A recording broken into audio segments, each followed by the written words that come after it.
A lot of things that people do that end up sitting and they can't get over it. And they got to keep getting high, hoping to get it out of their head. But when you lose your man card, that's the only thing I can think of. You lose your damn man card. What is that? What do you mean by that? Bro, you give up your ability, your right to being a man. A man don't take it. A man gives it. So when you give up that man card, you don't get that back. Are you saying what I think you're saying? No, I'm saying what I'm saying. You don't get that back. You come into this world as a man one time. You give up that right for anything, for fear of being hurt, fear of somebody doing. If you're out here giving your manhood to niggas for being afraid of getting beat up or to gain some money, you ain't a man no more, bro. You're not a man no more. So don't even walk around here acting like you are. We know. We see you switching, nigga.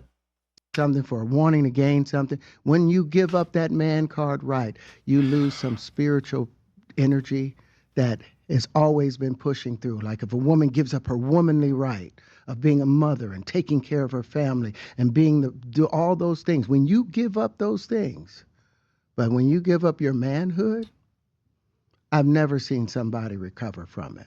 That was all the people that went to the puffy parties. That was all the people that did all those things thinking that there was never going to be a consequence for what they... Yo, I didn't expect him to say that. Yo, he just jumped right into it. Like, those are all the niggas who went to the puffy parties. Like, oh, shit. Okay. We're doing. Get punked out and pimped out by some greater desire. You shouldn't have a greater desire than being a man. Facts. So I believe that's a big problem with a lot of the actors out there because they get fluid. And next thing you know, once you go fluid, it's... Everybody know I was trying to be an actor. Once that Me Too movement came out, I fell back. Like, I'm not going through that. Ain't no white man, ain't no higher guy out here gonna try to have sex with me. For me to get some money, I'm good. I'll pass. I'll make my own lane on YouTube. Gone. You don't have any foundation to pull yourself back from. So maintain your man card, no matter what. Man, I mean, one of the things you're seeing, you went to a whole different place. Sorry. No, I get it. So you see some guys struggling with that. You see Bieber struggling with that. You see some of these guys struggling with that. They can't get it out of their head. They can't get it out of their head. The things that they did. Justin Bieber is a victim. He didn't give it up. They took it. So let's not run with that. He is a victim, and he's definitely going through it. But he's a victim. He didn't just willingly give it up. No matter how they did it, whether they were drunk or high or whatever, you gave up your man card. You need therapy.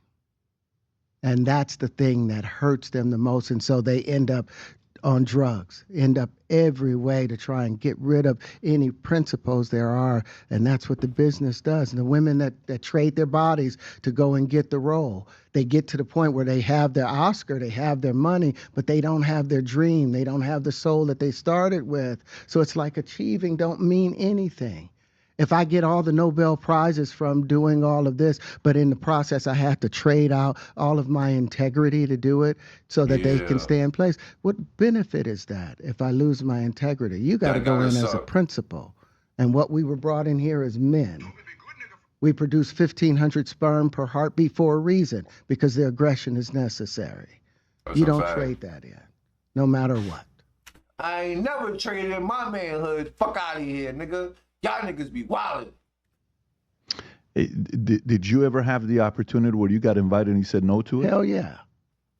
What was the consequences when you said no? Puffy invited me for weeks, asking me to come and teach him how to, wanted me to be his acting coach for a while. Go there and he's sitting around just looking.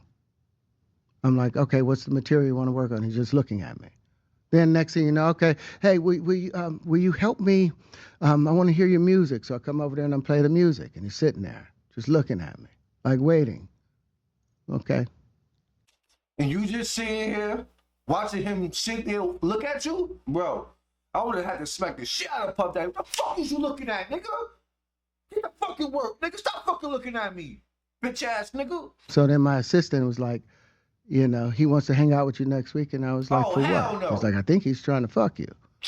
That's what my assistant said. And I was like, oh, okay. Now I get it. On that, bro. So now no more communication. Now you know to be hands off with something. Bro, a dark-skinned nigga would have picked up on that quick. It took a light-skinned nigga like 3 times to realize your assistant had to tell you he wanted to fuck you, bro. The looks he was giving you didn't tell you he was trying to fuck. Come on, bro. Come on. That niggas be wildin'. You should have known he was trying to fuck. The nigga staring at you, not saying nothing. 2 times. Somebody, a number of producers coming to make the approach, and you threaten to punch them in the mouth, or threaten to knock their head off for talking to you like, or looking at you like you're a woman. You know, when you approach a real man about his masculinity, you're going to get a real reaction back. A real reaction, It's a difference nigga. when a guy walks in a room crazy and when a reaction. man Fuck walks outta into here. a room.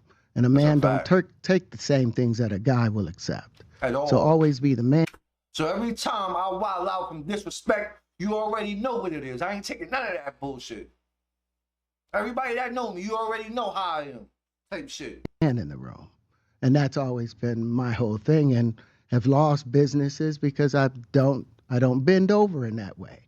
I don't compromise. I don't play gay roles. I don't kiss a man. I don't do that shit because the man card means everything.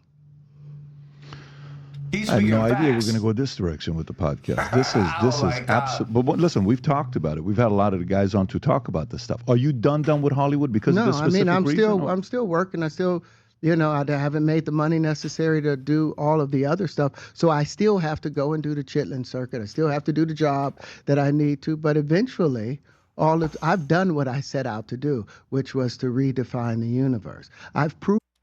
Alright, y'all, the video is now over. Tell me how y'all feel. This nigga Diddy invited him over 2 times and just stared at him. Like, if you was a man with Diddy and he did that to you, what you would have did? I want to know. I want to hear all y'all responses. Leave it in the comments. Like, subscribe, show me some love. I'll be back with another video soon. I'ma holla.